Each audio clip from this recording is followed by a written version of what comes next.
खामोशी की सदा। एक छोटे से गांव में एक लड़का रहता था। नाम था आसिम।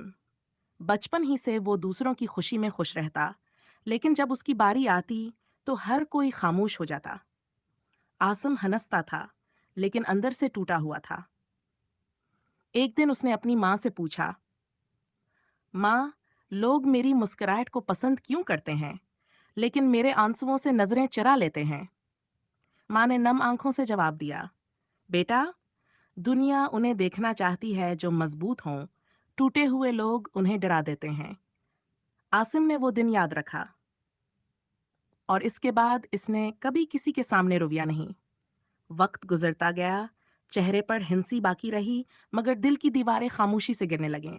और एक दिन आसिम चला गया। कोई शोर नहीं, कोई अलविदा नहीं, बस एक नोट छोड़ा। मैं वो आवाज था जिसे किसी ने सुना नहीं। खामोशी की सदा। खामोशी की सदा। एक छोटे से गांव में एक लड़का रहता था।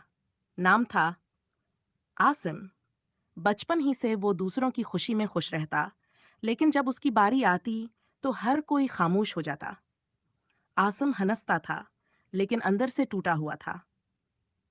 एक दिन उसने अपनी माँ से पूछा, माँ, लोग मेरी मुस्कुराहट को पसंद क्यों करते हैं, लेकिन मेरे आंसुओं से नजरें चुरा लेते हैं। माँ ने नम आंखों से जवाब दिया, बेटा, दुनिया उन्हें देखना चाहती है जो मजबूत हों, टूटे हुए लोग उन्हें डरा देते हैं।